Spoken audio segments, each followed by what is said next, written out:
Innallaha faliqul habbi wan nawa.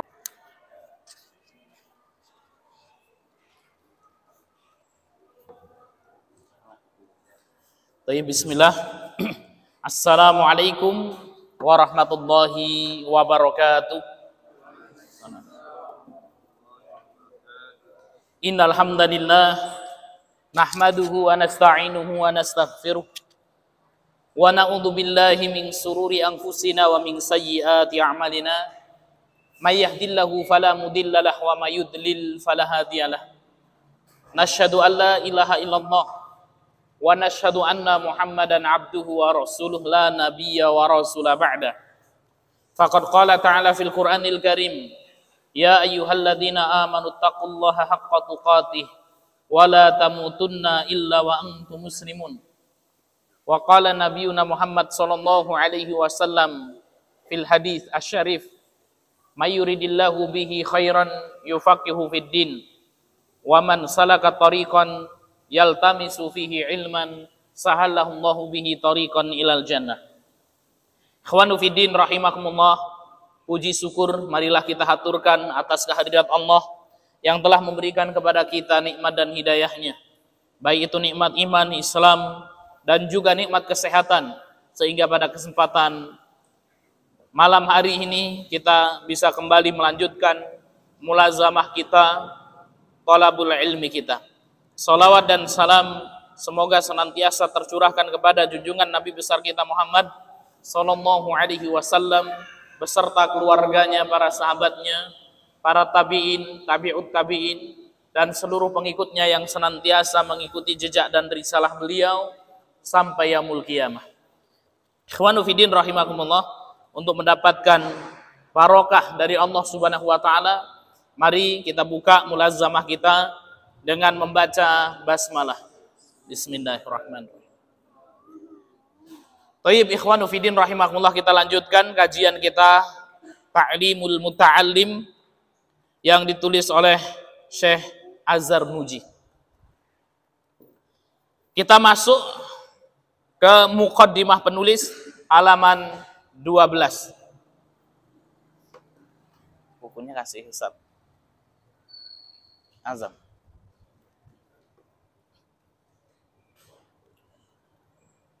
Tafadhal Ustaz Taufik dibaca muqaddimah penulis. Segala puji bagi Allah yang telah melebihkan keutamaan Bani Adam atas semua makhluk dengan ilmu dan amal. Salawat dan salam atas Nabi Muhammad, penghulu bangsa Arab dan Ajam, juga kepada keluarga dan para sahabatnya yang menjadi mata air ilmu dan hikmah. Baik, penulis memulai kitabnya dengan memuji kepada Allah Subhanahu wa taala. Segala puji bagi Allah yang telah melebihkan keutamaan Bani Adam atas semua makhluk dengan ilmu dan amal. Kebiasaan para penulis adalah memulai dengan basmalah, memulai dengan hamdalah, memuji Allah Subhanahu wa taala ya, sebagai bentuk tabarruk atau mendapatkan berkah dari tulisan yang mereka tulis, untuk mendapatkan berkah dan pahala dari Allah Subhanahu wa taala. Kemudian beliau menulis ya sebuah kata yang sangat indah, segala puji bagi Allah yang telah melebihkan keutamaan Bani Adam atas semua makhluk dengan ilmu dan amal. Dari tulisan beliau ini kita bisa mengetahui bahwasanya Bani Adam atau anak cucu Adam diberikan keistimewaan oleh Allah Subhanahu wa taala dibandingkan dengan makhluk yang lain.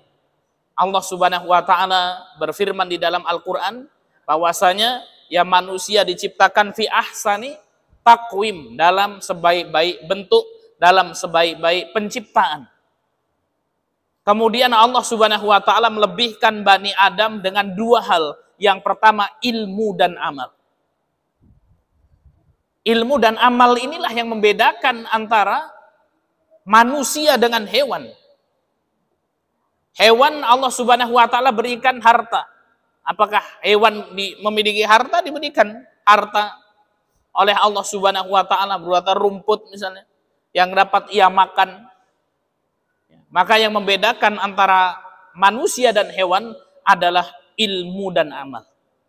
Allah Subhanahu wa taala lebihkan kepada Bani Adam itu ilmu, kemudian beramal. Kalau ada anak Adam kemudian dia tidak berilmu, kemudian dia tidak beramal, maka kemudian apa? Tidak ada kemuliaan pada dirinya.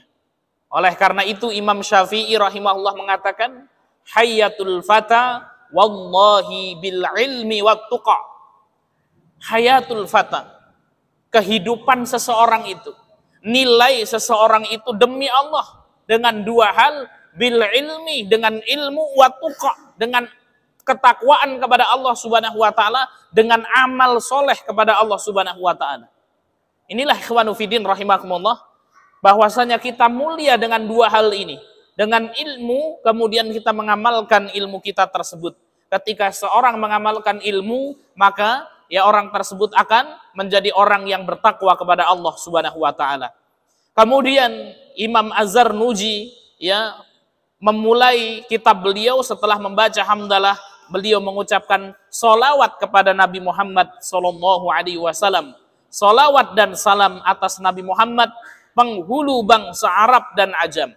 Bahwasanya Nabi Muhammad sallallahu alaihi wasallam adalah ya penghulunya, pemimpinnya seluruh umat manusia akhir zaman, yaitu ya baik dari kalangan Arab maupun ya kalangan non-Arab. Dan baginda Muhammad sallallahu alaihi wasallam ya turun dengan membawa wahyu dari Allah Subhanahu wa taala. Juga kepada keluarga dan para sahabatnya yang menjadi mata air ilmu dan hikmah. Kemudian ya Imam Az-Zarnuji ya juga memberikan solawat kepada keluarga Nabi Muhammad sallallahu alaihi wasallam. Siapa keluarga Rasul sallallahu alaihi wasallam? Keluarga Nabi Muhammad sallallahu alaihi wasallam yang pertama adalah istri-istri beliau. Istri-istri Rasulullah sallallahu alaihi wasallam adalah keluarganya Rasul sallallahu alaihi wasallam. Ibunda Aisyah, Ibunda Khadijah yang disebut dengan Ummahatul Mukminin itu adalah keluarganya Nabi sallallahu alaihi wasallam. Maka ada orang-orang Syiah yang kemudian ya menghina istri-istri Nabi sallallahu alaihi wasallam. Bahkan menuduh Aisyah radhiyallahu anha ya dengan wanita yang tidak baik dan lain sebagainya. Maka jelas ini menghina keluarga Nabi Muhammad sallallahu alaihi wasallam. Kemudian keluarga Nabi adalah ya anak keturunan Rasul sallallahu alaihi wasallam yang disebut dengan Ahlul Bait. Ya, kalau hari ini di tempat kita para habaib, para syarif itu adalah keluarga Nabi Muhammad sallallahu alaihi wasallam. Jadi ini keluarga Nabi, kemudian di antara keluarga Nabi adalah Bani Hashim. Itu adalah keluarga Nabi Muhammad sallallahu alaihi wasallam dan para sahabat yang menjadi mata air ilmu dan hikmah, di mana keluarga Rasul, para sahabat, dari merekalah kemudian ilmu Islam ini ya bisa sampai kepada kita hari ini. Ya, maka mereka adalah para salafus soleh, yang mereka adalah kiblat kaum muslimin dalam beramal. Tafadhal Ustaz Taufik. Saya melihat banyak penuntut ilmu pada zaman kita ini bersungguh-sungguh hendak menggapai ilmu. Namun mereka tidak bisa menggapainya. Mereka terhalang dari mendapatkan manfaat dan buah dari ilmu, yaitu mengamalkan dan menyebarkannya karena mereka salah meniti jalan ilmu dan meninggalkan syarat-syaratnya. Taib. Ini merupakan alasan, sebab kenapa Imam Az-Zarnuji menulis kitab Ta'limul Muta'allim ini.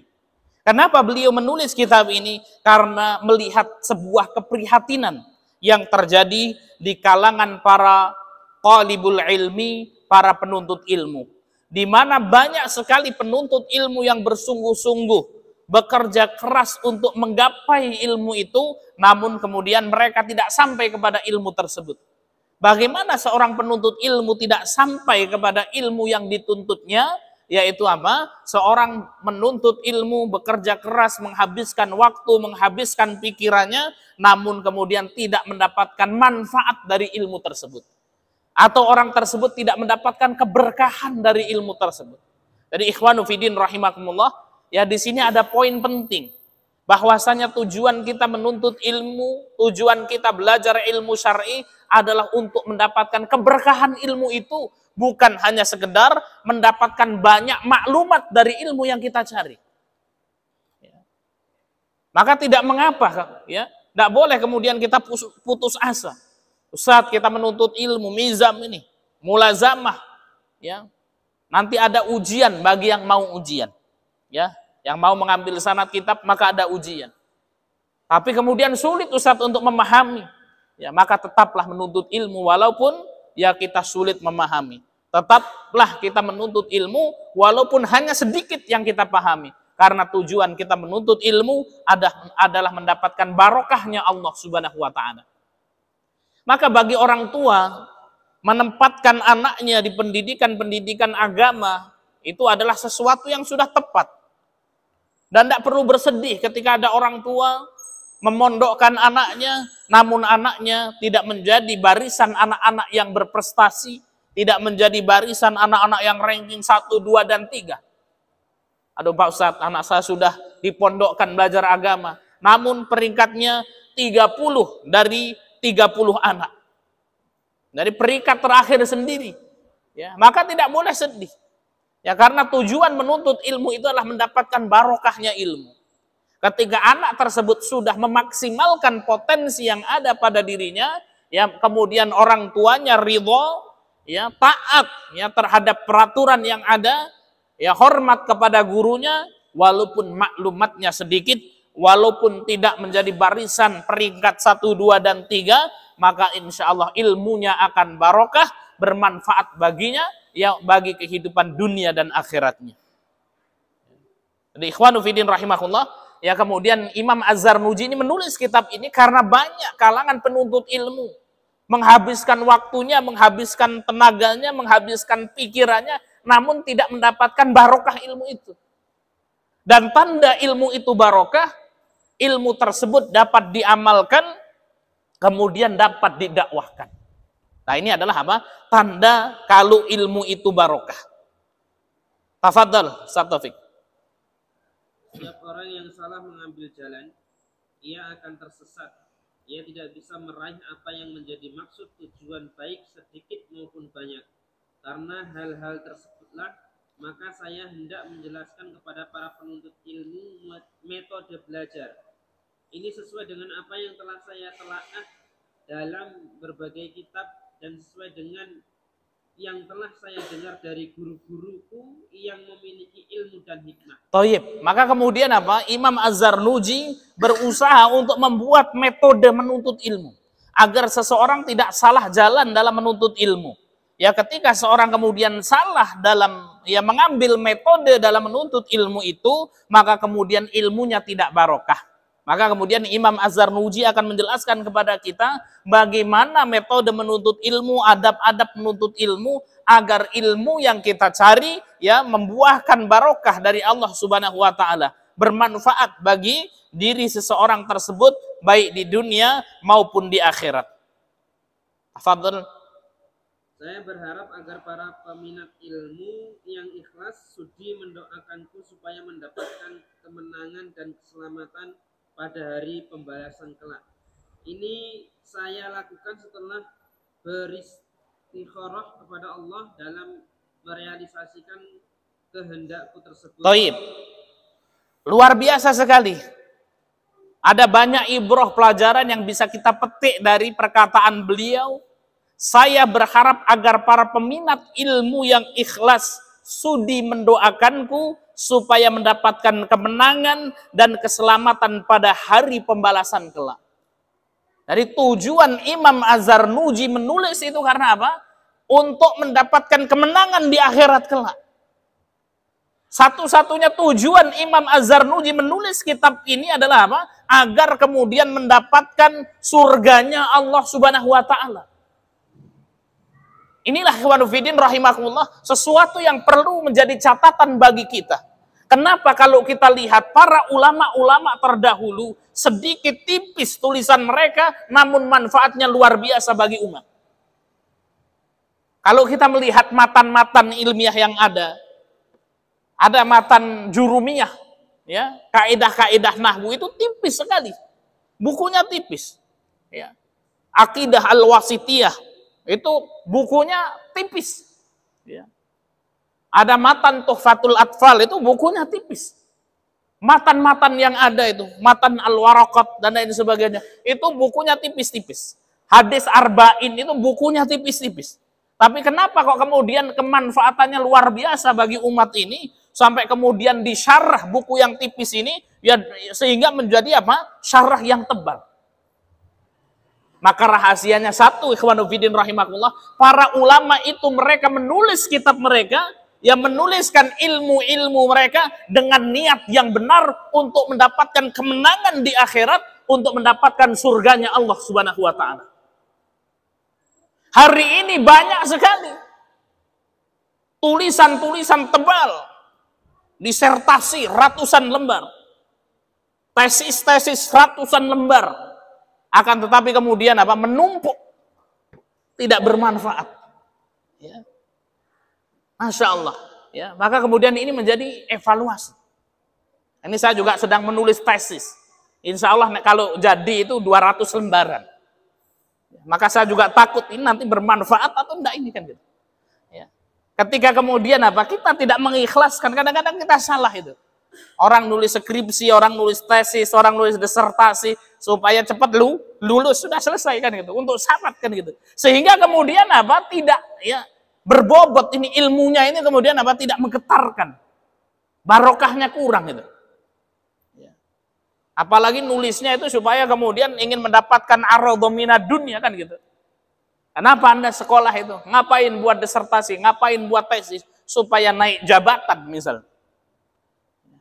Maka kemudian apa sudah dari niatnya saya kadang-kadang salah kita. Ikhwanu fiddin rahimakumullah. Ya, menulis itu untuk apa kan gitu. Para ulama-ulama terdahulu maka kemudian mereka menulis dengan satu tujuan mendapatkan kemenangan di akhirat. Sehingga kemudian tulisan mereka sedikit, namun manfaatnya luar biasa. Termasuk Imam Az-Zarnuji, ya, menulis kitab ini berharap agar peminat ilmu yang ikhlas sudi mendoakan supaya mendapatkan kemenangan dan keselamatan pada hari pembalasan kelak. Ini saya lakukan setelah beristikharah kepada Allah Subhanahu wa taala dalam merealisasikan kehendakku tersebut. Masya Allah. Ya, maka istikharah dulu, tafakur dulu, ini mau nulis. Apa faedahnya, apa manfaatnya? Maka ratusan tahun beliau meninggal, hari ini kita masih mempelajari kitab-kitab beliau. Ya. Maka ini menjadi evaluasi bagi kita semuanya. Ya, bagi kawan-kawan akademisi. Ya, maka kemudian ketika kita menulis, maka kemudian kita lihat lagi. Ya, bagaimana niat? Ya, Ustadz Adi ini berapa skripsinya dulu? Berapa lembar Ustadz Adi ini? Lupa gitu ya. Ya. Maka kemudian kemana itu tulisan-tulisan kita itu? Yang dulu nulis skripsi kan gitu ya. Ya, Ustadz Abdul Razak dulu nulis skripsi kan? Apa judulnya Ustadz Abdul Razak? Iya. Oh gitu, dakwah gitu ya. Di mana skripsinya, masih ada atau enggak? Masih ya. Ya, maka dicetak ini ya. Waalaikumsalam warahmatullahi wabarakatuh. Nah, thayyib ikhwanu fiddin rahimakumullah, ini menjadi bahan evaluasi bagi kita ya, bahwasanya apa? Ya, tulisan kita ini akan bermutu ketika kemudian kita niatkan ikhlas karena Allah Subhanahu wa taala. Tafadhal Ustaz Taufik. Saya memberi judul tulisan ini dengan Ta'limul Muta'allim Thariq At-Ta'allum. Thariq At-Ta'allum. Mengajari penuntut ilmu tentang metode belajar. Saya jadikan buku ini menjadi beberapa pasal. 1. Pengertian ilmu, fikih dan keutamaannya. 2. Niat menuntut ilmu. 3. Memilih ilmu, guru, teman, dan istiqomah mencari ilmu. 4. Menggunakan ilmu dan mengagungkan ilmu. Dan pemilik ilmu. 5. Bersungguh-sungguh, rajin dan semangat. 6. Permulaan belajar, kuantitas dan urutannya. 7. Tawakal. 8. Masa belajar. 9. Kasih sayang dan nasihat. 10. Mengambil dan mempelajari adab. 11. Warok ketika belajar. 12. Hal-hal yang membuat mudah hafal dan lupa. 13. hal-hal yang mendatangkan dan menghalangi rezeki serta memperpanjang dan mengurangi umur. Tidak ada taufik padaku kecuali dengan pertolongan Allah. Hanya kepadanya lah aku bertawakal dan hanya kepadanya lah aku kembali. Baik, ini kemudian penulis menyebutkan isi kitab ini. Ya, ada poin-poin yang disebutkan oleh beliau. Yang pertama, pengertian ilmu, fikih dan keutamaannya. Ini biasanya para penulis tentang adab menuntut ilmu, memulai tulisan mereka dengan keutamaan ilmu. Kemudian niat menuntut ilmu. Ini merupakan sesuatu yang penting. Ketika niatnya salah, maka kemudian tidak akan datang keberkahan ilmu itu kepada diri seseorang. Kemudian memilih ilmu, karena kemudian ilmu ada yang kemudian ada namanya ilmu hal. Ilmu hal adalah ilmu yang wajib untuk dipelajari ketika itu. Kemudian juga ada ilmu yang kemudian hukumnya fardu kifayah. Maka ini kemudian memilih ilmu mana yang lebih urgen. Karena ada pembagian-pembagian ilmu. Ada ilmu syar'i, ada ilmu duniawi, dan lain sebagainya. Kenapa memilih ilmu ini penting? Karena seseorang ketika kemudian salah dalam memilih ilmu, dia mempelajari ilmu yang hukumnya fardu kifayah, ternyata ditinggalkan ilmu yang hukumnya fardu ain, maka ini kecelakaan bagi dirinya. Oleh karena itu penting untuk memilih ilmu mana yang kemudian harus dipelajari terlebih dahulu. Memilih guru, nah ini sesuatu yang penting. Sesungguhnya inna hadzal ilmu din, sesungguhnya ilmu ini adalah agama. Falyangdur aman ta'khudha dinakum, maka hendaknya kalian melihat kepada siapa kalian itu berguru. Maka di dalam Islam itu namanya ada sanad, al-isnadu minad din. Sanad itu bagian dari agama kita. Kemudian teman, karena teman juga mempengaruhi, ikhwanu fiddin rahimakumullah. Ketika kita ingin melihat karakter seseorang, maka lihatlah dengan siapa mereka berteman. Ketika berteman dengan orang-orang yang semangat menuntut ilmu, maka kemudian kita juga akan ikut semangat dalam menuntut ilmu. Ada kajian kan gitu Kita ikut sebuah grup isinya orang-orang yang menuntut ilmu. Maka ketika ada informasi kajian, maka kemudian kita dapatkan informasi tersebut. Ditelepon oleh kawan kita, ini malam kajian Mizam ini mau datang atau enggak kan gitu daripada nganggur di rumah datang enggak apa-apa. Kayaknya di sana sama Mas Istiawan dibuatin kopi sama teh misalnya kan gitu. Maka kembali kepada niat itu tadi.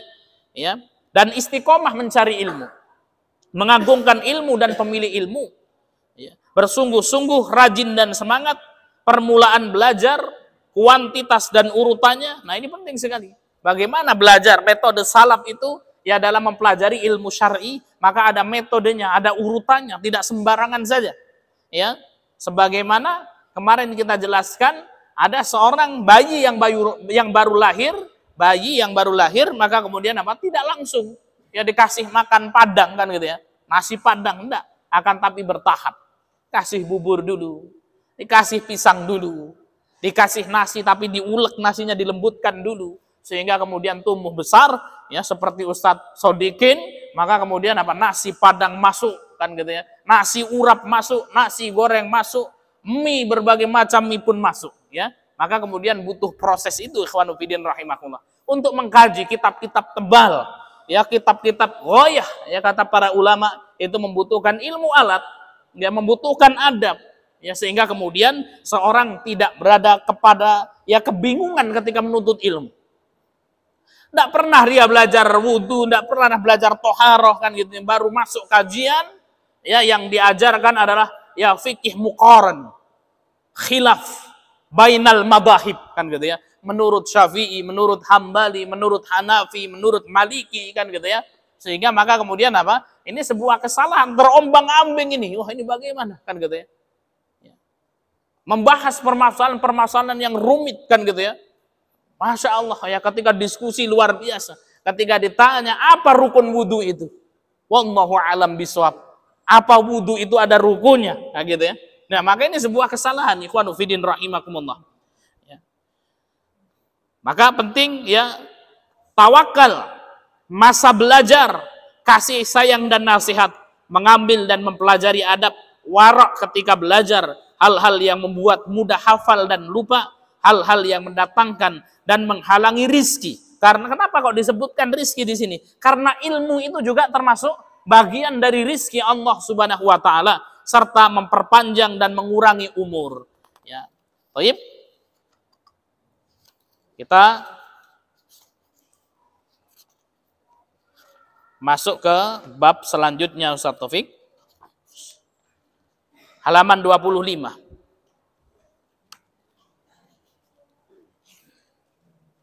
Pengertian ilmu, fikih dan keutamaannya. Rasulullah Shallallahu Alaihi Wasallam bersabda, "Thalabul ilmi faridatun ala kulli muslimin wa muslimah." Mencari ilmu itu wajib bagi setiap muslim dan muslimah. Ketahuilah bahwa yang diwajibkan atas setiap muslim bukanlah setiap cabang ilmu, tetapi mencari ilmu yang disebut dengan ilmu hal. Ini sebagaimana dikatakan ilmu yang paling utama adalah ilmu hal atau ilmu yang diperlukan saat itu. Sedangkan amal yang paling utama adalah hifdzul hal atau menjaga amal yang dituntut saat itu. Baik, kita masuk kepada pembahasan pengertian ilmu, fikih dan keutamaannya. Dalam bab ini Imam Az-Zarnuji memulai tulisannya dengan menyebutkan sabda dari baginda Muhammad sallallahu alaihi wasallam, talabul ilmi, menuntut ilmu, faridatun ala kulli muslimin wa muslimatin. Ada yang mengatakan yang sahih adalah talabul ilmi faridatun ala kulli muslim. Ya. Karena kemudian ketika disebutkan ala kulli muslim sudah mencakup muslimatin. Talabul ilmi, menuntut ilmu, faridatun, merupakan kewajiban ala kulli muslim, bagi setiap muslim. Yang menjadi pertanyaan ikhwanu fiddin rahimakumullah, ilmu seperti apa yang wajib dicari? Ilmu apa yang wajib dicari? Yang dimaksud dalam hadis ini adalah ilmu yang hukumnya fardu ain. Karena ilmu dibagi menjadi dua. Ini disebutkan oleh Imam Nawawi dalam kitabnya Adabul Alim wal Muta'allim. Ilmu dibagi menjadi dua, ilmu syar'i dan ilmu duniawi. Ilmu syar'i dan ilmu duniawi. Ilmu syar'i adalah ilmu yang berkaitan dengan agama Islam. Ilmu duniawi adalah yang tidak berkaitan dengan agama kita. Ilmu syar'i dibagi menjadi tiga. Yang pertama, yang hukumnya fardu ain. Yang kedua, yang hukumnya fardu kifayah. Yang ketiga, yang hukumnya sunnah. Fardu ain, fardu kifayah, dan hukumnya sunnah. Ilmu syar'i yang hukumnya fardu ain inilah yang akan ditanyakan nanti pada hari kiamat. La tazulu qadama 'abdin yaumal qiyamah hatta yus'al an arba'. Tidak bergeser kaki seorang hamba pada hari kiamat kecuali lolos dari 4 pertanyaan dari Allah Subhanahu wa taala. An umrihi fi ma'afnah, tentang umurnya untuk apa ia gunakan. Wa an jasadihi fi ma'ablah, tentang badannya untuk apa ia gunakan. Wa an ilmihi madza amila fihi, tentang ilmunya mana yang sudah diamalkan. Tentunya mengamalkan itu butuh ilmu. Maka di sini ilmu yang akan ditanya pada hari kiamat di sini adalah ilmu yang hukumnya fardu ain. Apa ilmu yang hukumnya fardu ain itu? Adalah ilmu hal yang nanti disebutkan oleh Imam Az-Zarnuji di sini. Ilmu hal itu adalah ilmu yang hukumnya fardu ain. Apa itu ilmu hal? Yaitu ilmu yang paling utama. Ya, jadi ilmu hal itu adalah apa? Ilmu yang dibutuhkan oleh seseorang ketika itu. Apa yang dibutuhkan oleh seorang mukallaf? Yaitu menjalankan seluruh kewajiban dari Allah Subhanahu wa taala. Maka kewajiban seorang mukallaf yang pertama mengucapkan 2 kalimat syahadat. Maka wajib bagi seorang muslim itu mengetahui ilmu tentang 2 kalimat syahadat ini. Syahadat asyhadu alla ilaha illallah La ilaha illallah itu rukunnya apa? Syaratnya apa? Wa anna Muhammadan Rasulullah itu rukun. Wa anna Muhammadan Rasulullah itu rukunnya apa? Nah, di sini ada rukun-rukunnya, ikhwanu fiddin rahimakumullah, yang kemudian harus diketahui. La ilaha illallah ada pembatalnya, apa saja pembatalnya. Maka ini ilmu yang hukumnya fardu ain. Apa rukun la ilaha illallah, Ustaz Taufik? Ustaz Abdul Razak, rukun la ilaha illallah itu apa? Ya, an-nafyu wal itsbat sudah kita pelajari ini. Kitab apa ini? Zubdatul Mabadi al-Imaniyah. Ya, maka ini adalah ilmu yang hukumnya adalah fardu ain. Ya, ilmu tentang 2 kalimat syahadat. Ilmu tentang sholat. Karena seorang mukallaf wajib sholat. Supaya sah sholatnya, maka kemudian apa? Ada namanya toharoh, bersuci. Tidak diterima sholatnya seseorang tanpa bersuci. Maka ilmu tentang toharoh itu hukumnya wajib. Oleh karena itu para ulama ketika membahas kajian fikih, yang pertama adalah bab tentang toharoh. Bagaimana wudhu yang benar, bagaimana mandi yang benar, bagaimana tayamum yang benar, apa sarana-sarana bersuci, tentang istinja dan lain sebagainya. Maka ilmu tentang toharoh adalah ilmu yang hukumnya fardu ain. Ilmu tentang haid, ya, bagi wanita, tentang nifas. Kemudian sholat, ilmu tentang sholat. Sudah kita kaji ini di kitab Safinatun Najah. Masya Allah. Kemarin yang ujian ada 13 orang. Sanadnya sudah ada. Ya. Sanadnya sudah ada. Ada 13 orang. Nilainya Masya Allah. Insya Allah nanti yang mumtaz ini kita kasih hadiah.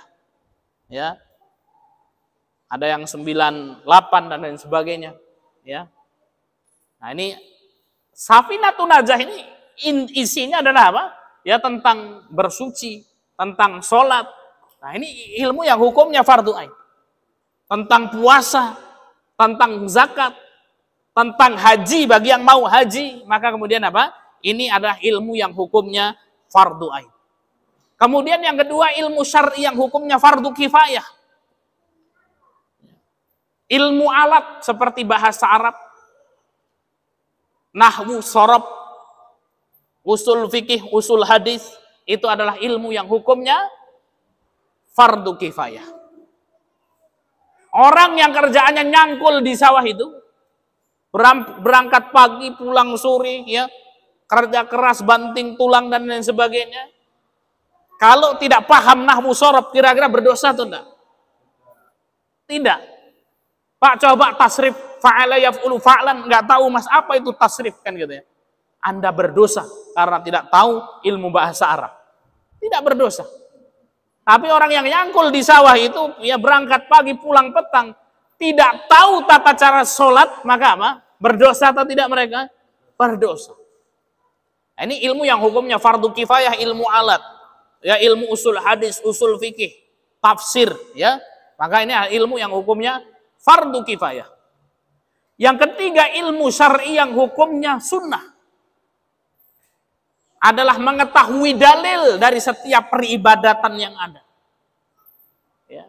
Maka jangan dikit-dikit mana dalilnya. Sekarang saya tanya, mengetahui dalil ini wajib atau enggak? Hah? Mengetahui dalil wajib atau enggak? Kan banyak kan, mana dalilnya? Kalau kita beribadah itu harus tahu dalil, kan gitu ya. Mana dalilnya? Dalilnya mana, kan gitu. Saya pernah ngisi kajian, ya saya sebutkan khilaf ulama ini, ada orang tua juga sambil ngantuk-ngantuk selesai, Pak Ustadz mana dalilnya? Wah gitu ya. Waduh gitu ya. Ditanya dalil. Pertanyaannya sekarang, apakah kita wajib mengetahui dalil-dalil setiap amalan yang kita lakukan? Ya, berarti beramal tanpa dalil dong. Mengetahui dalilnya selinci, tapi dia tahu itu ada perintahnya, tapi kalau hafal dalilnya dia tidak harus hafal. Iya, yang lain? Bagi kita itu, bagi orang awam itu cukup mengetahui kalau ibadah ini wajib, kalau ibadah ini sunnah, selesai. Dan dia tidak wajib untuk mengetahui dalilnya. Ada di sini yang ngomong wajib mengetahui dalil. Maka saya akan tanya ini kan gitu. Ya nggak usah takut kan gitu. Ustaz Adi sholat maghrib nggak itu tadi? Dalilnya wajibnya sholat maghrib apa? Keutamaan sholat maghrib. Sholat 5 waktu nih, ya. Sebutkan dalil keutamaan sholat 5 waktu lah, terserah yang dihafal. Iyalah, dalil itu bahasa Arab. Rono dalil Indonesia kan. Anda hafal kan gitu. Apakah kemudian berdosa? Enggak.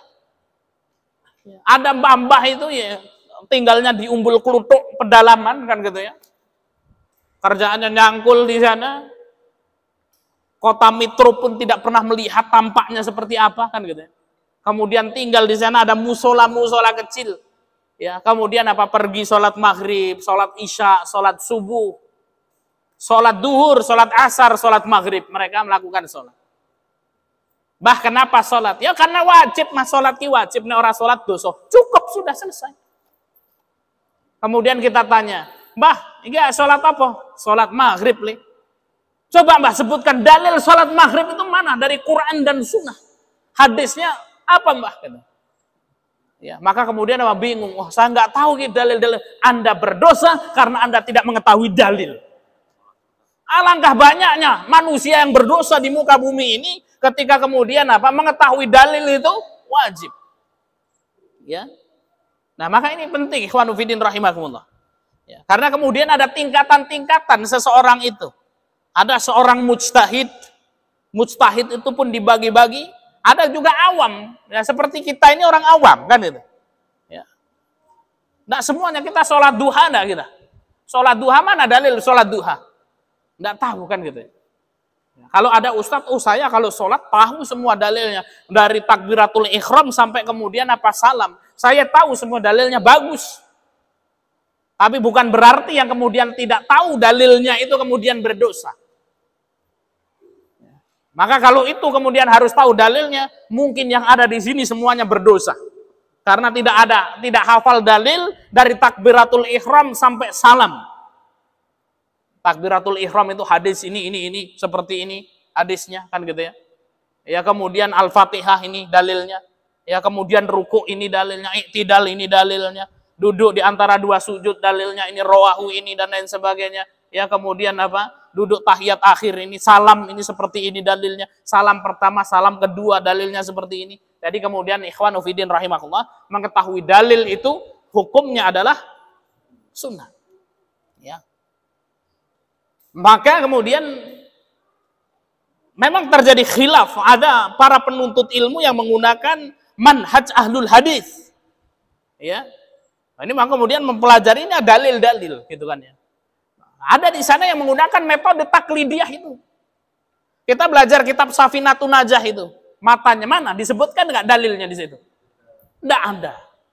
Maka kemudian dia mengatakan, ya orang kalau beragama itu harus mengikuti Rasul, mengikuti Quran dan hadis, benar.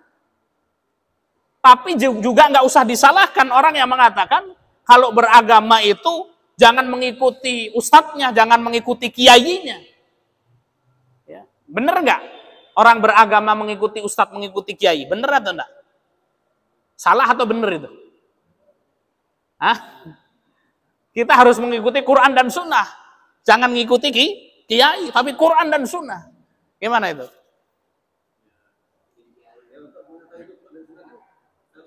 Nah, tidak semua orang itu mampu langsung memahami Quran dan Sunnah. Untuk memahami Quran dan Sunnah itu perlu ilmu alat, bahasa Arab, nahwu, sorof, balaghah, usul fikih, usul hadis. Nah, orang awam tidak paham itu. Apa mau kita coba ini? Belajar nahwu sorof aja kita ganti ini di Mizam ini kan itu. 3 kali pertemuan bubar kayaknya ini sudah kan itu. Aduh pusing Ustaz kan gitu ya. Ya. Oh, balaghah nanti kita balaghah kan gitu ya. Ya tidak semua orang kemudian mampu untuk menguasai ilmu-ilmu alat itu. Sehingga kemudian mereka tidak mampu untuk memahami Quran dan sunnah langsung. Sehingga kemudian mereka mengikuti guru-guru mereka. Ya. Ada seseorang yang kemudian wajib mengikuti guru mereka. Justru kalau kembali kepada Quran dan sunnah langsung tersesat. Nah, kenapa? Nggak tahu ilmunya, nggak tahu ilmu alatnya kok. Ya, kemudian langsung mengkaji tafsir kan gitu ya. Dia kaji sendiri. Ya, kemudian ditafsirkan sendiri. Masya Allah, tafsirnya luar biasa sekali. Bahasa Arab, nggak tahu saya bahasa Arab. Ya sudah, saya baca, tafsirkan aja. Karena harus langsung kembali kepada Quran. Ya, ada hadis, ya kemudian langsung ya tafsirkan sendiri, saya mengamalkan sendiri. Loh, kok kamu mengamalkan nyeleneh seperti ini bagaimana? Oh, saya bersumber kepada hadis yang sahih, riwayat Bukhari dan Muslim.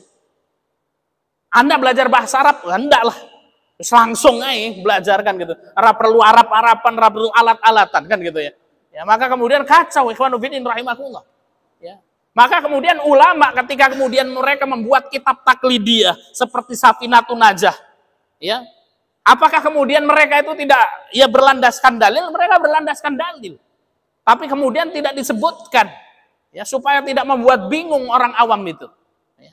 Maka ada tahapannya. Yang pertama orang awam mukhalid saja sudah. Mas, sholat maghrib. Hukumi wajib sholat maghrib. Jalankan. Mas, sholat maghrib. Nanti aja. Saya mau ngafal dalil sholat maghrib dulu. Kan gitu. Ya. Belum ngafal dalilnya, mati duluan dia. Sudah. Kan gitu. Nah, dari ikhwan fillah rahimakumullah ini mengetahui dalil-dalil dari amalan yang kita lakukan itu adalah apa? Hukumnya sunnah. Ya. Yang paling penting adalah apa? Ini wajib, ini sunnah. Ya sudah kita jalankan ini. Ya, marhalahnya. Ya, kecuali kemudian dia sudah menjadi tingkatan mujtahid misalnya. Maka kemudian dia harus mengetahui dengan pelik. Ya. Kita ini metode taklidiyahnya aja belum khatam kan gitu. Ya, metode taklidiyahnya saja belum khatam. Ya, setelah taklidiyahnya selesai, ini wajib, ini sunnah dan lain sebagainya selesai, baru kita mempelajari dalil-dalil yang ada. Dalam satu madhab itu dalilnya apa? Oh, sudah kita tahu dalilnya semua. Baru kemudian kita melihat perbedaan antar madhab. Oh, bagaimana ini madhab Hambali? Oh, dalilnya apa? Madhab Hanafi dalilnya apa? Setelah itu apa? Ketika kita menguasai satu metode taklidiyah di setiap madhab yang ada, kemudian kita memahami dalil-dalil yang ada menjadi hujah di dalam madhab tersebut, baru kemudian kita bisa membandingkan. Oh, ini yang rojih kan gitu ya. Ya, jangan asal-asal rojah. Ya, kemudian kita belum mengkaji dengan dalam-dalam itu apa? Ya, hujah yang dipakai oleh madhab-madhab lain itu. Ya. Pokoknya yang rojih gini kan gitu ya. Ya, rojih menurut satu ulama belum tentu rojih menurut ulama yang lain. Ikhwanu fillah rahimakumullah. Ya. Pokoknya itu pendapat yang rojih gitu ya. Kunut subuh bid'ah. Itu yang rojih, yang paling kuat. Yang lain salah, kan gitu ya. Ya ini tidak bisa kita. Seperti itu, ikhwanu fillah rahimakumullah. Ya, maka kemudian apa? Ya, harus kemudian kita mengkaji ini. Ya. Ente mengatakan seperti itu, maka kemudian apakah Anda sudah kemudian memperdalam ini? Ya, madhab Syafi'i misalnya. Dengan metode taklidiyahnya dan hujah-hujahnya. Ya. Maka menurut pendapat Ustadz Fulan yang paling kuat, ya menurut saya pribadi atau menurut Ustadz Fulan, ya yang saya yakini lebih mendekati kebenaran, ya semuanya benar, ya kan gitu ya. Maka kemudian ini, ya maka di sini kita tidak boleh kaku dalam hal ini. Ikhwanu fillah rahimakumullah. Tafadhal Ustaz Taufik. Setiap muslim wajib mencari ilmu yang berkaitan dengan kondisi yang dia hadapi dalam keadaan apapun. Ia punya kewajiban mendirikan sholat, maka diwajibkan baginya mengetahui tentang apa yang harus dikerjakan dalam sholatnya, minimal ilmu yang bisa menunaikan sholat. Dia juga wajib mengetahui hal-hal yang menjadi wasilah untuk menunaikan kewajiban, karena sesuatu yang menjadi media dalam menunaikan sesuatu yang fardu, maka hukumnya menjadi fardu. Apa-apa yang menjadi media untuk menegakkan yang wajib, maka itu pun menjadi wajib. Demikian pula dalam hal puasa, zakat bila ia punya harta, haji bila sudah wajib atasnya. Demikian pula dalam jual beli bila ia berniaga. Taib. Ya, kemudian apa? Wajib baginya mempelajari ilmu hal yang diwajibkan baginya. Ya, kemudian apa? Ya, wajib baginya mengetahui ilmu yang digunakan untuk beribadah yang wajib. Atau kemudian wasilah untuk melaksanakan yang wajib itu. Maka dalam kaidah usul fikih disebutkan la yatimul wajib illa bihi fahuwal wajib. Sesuatu yang wajib itu tidak mungkin dilaksanakan kecuali dengan sesuatu yang lain, maka sesuatu yang lain itu hukumnya wajib. Saya ulangi, suatu kewajiban tidak mungkin bisa dilaksanakan kecuali dengan sesuatu yang lain, maka sesuatu yang lain itu hukumnya menjadi wajib. Sekarang saya tanya, wudu itu hukumnya apa sih? Wudu. Baik, para asatid, wudu ini hukumnya apa? Wudu. Ustaz Abdurrahman. Sunnah. Hukumnya sunnah. Toyib, dengar adzan. Allahu Akbar, duhur, kemudian qomat. Habis itu langsung muncul kan. Habis kencing dia langsung mau sholat ya. Ustaz ngapain nggak wudhu? Lah wudhu hukumnya sunnah. Ya, wudhu hukumnya sunnah ya, nggak wudhu. Ah, wudhu ini hukumnya apa? Wajib. Hah? Ada nggak di sini yang batal wudhunya? Yang ngentut-ngentut kecil-kecil tadi kan gitu. Ada ya. Ini hari ini ada yang batal di sini. Wajib nggak dia wudhu nih sekarang nih? Ah? Wajib? Kalau mau sholat. Wajib kalau mau sholat. Terus ada yang lain. Ya, apa itu hukum wudhu itu? Ya, maka wudhu itu adalah hukumnya apa? Ya, wajib. Ya, bisyartin. Wajib dengan syarat yang lain. Ya, syaratnya apa? Ketika kemudian hendak mendirikan sholat itu tadi tetap berusaha.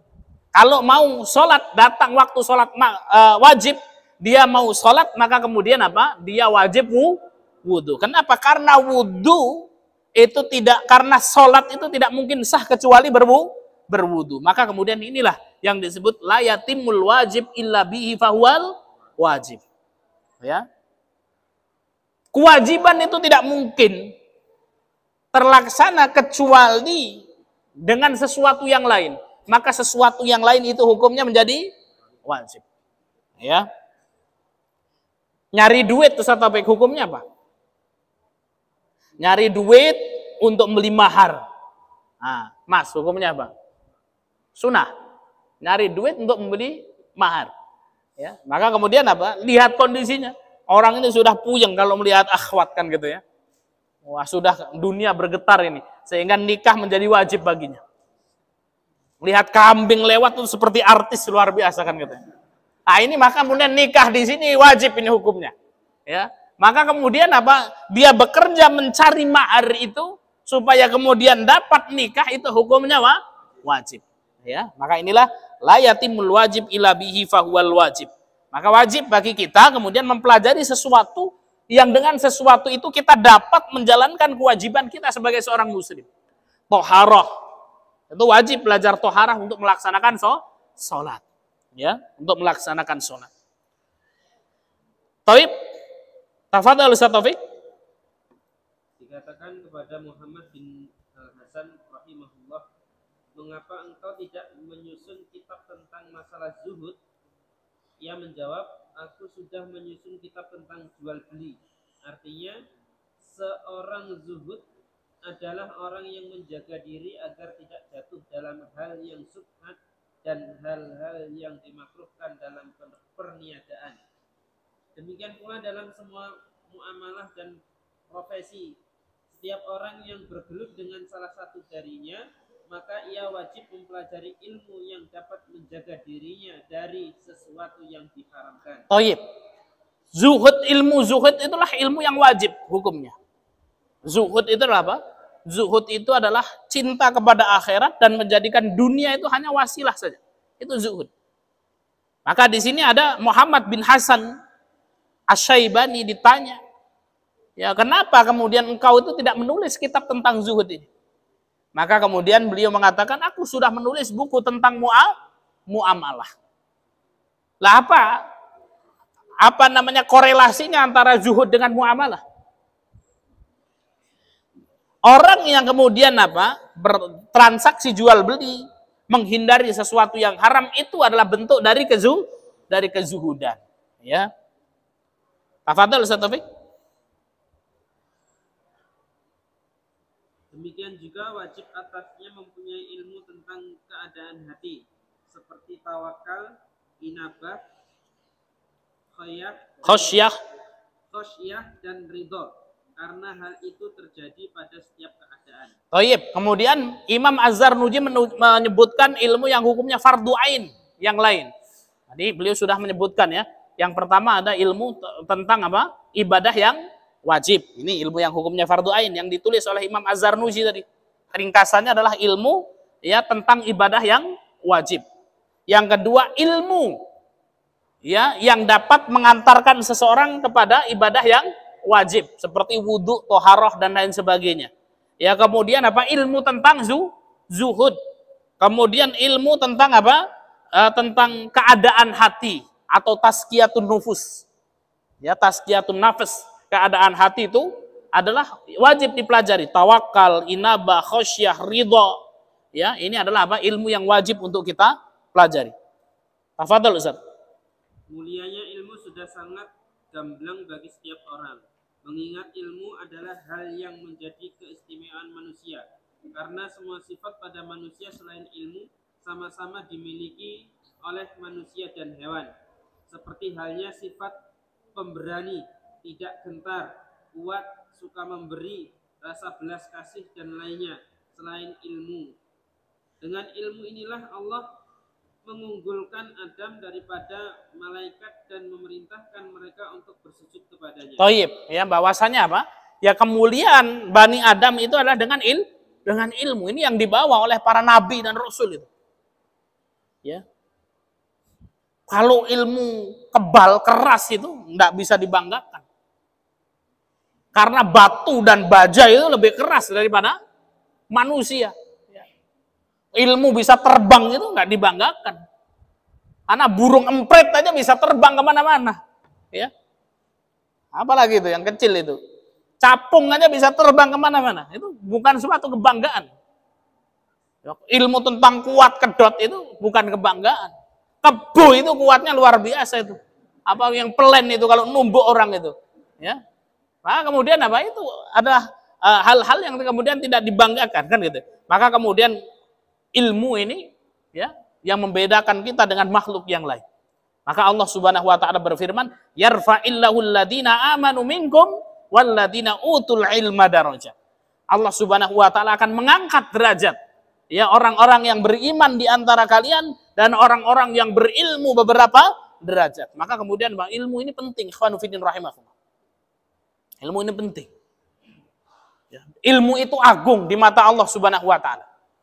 Maka Gus Baha itu mengatakan kalau ada orang miskin, tapi Allah Subhanahu wa taala berikan kepadanya ilmu yang banyak. Kemudian melihat orang kaya, bodoh, ilmu nerono, tapi kemudian hartanya banyak. Yang miskin kemudian ngiri sama yang kaya namun tidak berilmu, maka sesungguhnya orang tersebut telah menghinakan Allah Subhanahu wa taala. Kenapa kok menghinakan Allah Subhanahu wa taala? Karena kemudian menganggap kecil yang diagungkan Allah. Menganggap kecil yang diagungkan oleh Allah Subhanahu wa taala. Ilmu itu agung kan gitu ya. Kemudian kita masih mengiri dengan sesuatu yang tidak diagungkan oleh Allah Subhanahu wa taala. Jadi ilmu itu mulia, ikhwanu fiddin rahimakumullah. Ya kita bisa mulia ya, itu adalah dengan ilmu. Ya, namun ilmu itu akan dikejar oleh pemburu akhirat. Ya. Dan besar nilai ilmu bagi para pemburu akhirat. Namun tidak ada harganya bagi pemburu dunia ilmu itu. Ya. Maka orang yang memburu dunia itu tidak sudi datang ke sini tuh. Ngapain datang ke sini kan gitu ya. Jauh-jauh dari Bandar Lampung ke sini. Apa itu, ada duitnya nggak itu? Ya, di Musola An-Nur itu. Nah, cuman ceramah doang di sana. Ceramah toh isinya juga gitu-gitu doang kan gitu ya. Ya maka kecil. Yang besar di mata pemburu dunia apa? Harta, duit. Ya. Silahkan nanti ba'da maghrib sampai isya di Musola An-Nur akan dibagi-bagi duit 50.000. Budak itu kira-kira orang itu datang. Ya. Ngantri kan gitu ya.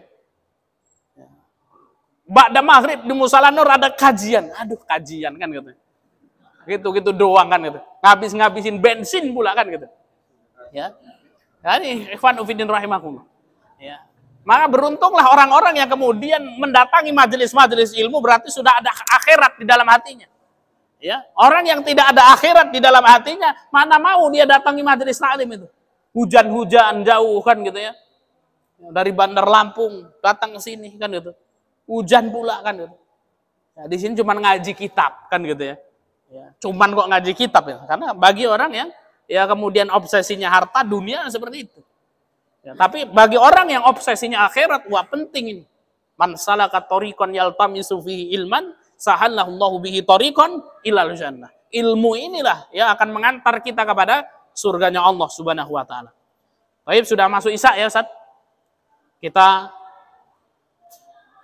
cukupkan ya kajian kita. Ba'da Isya kita lanjutkan dengan pembagian syahadah. Ya. Pembagian syahadah. Hadiahnya di bawah Ustaz Fajun. Ya.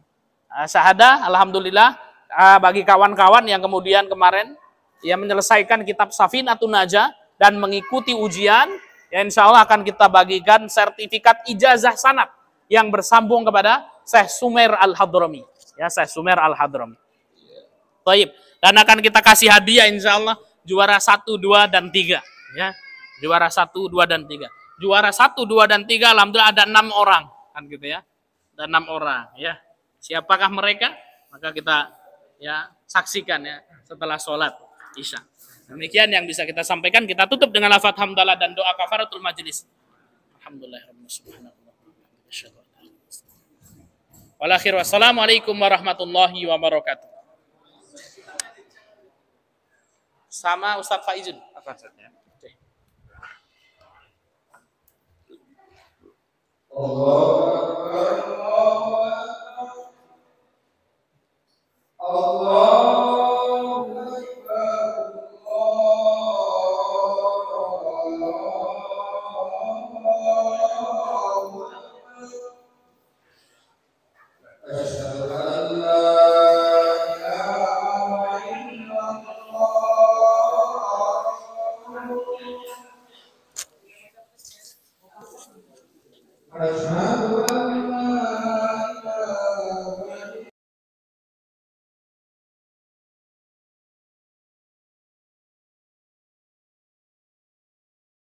هبت كالريح كالريح كالريح قوية، شبت كالنار كالنار كالنار وضية.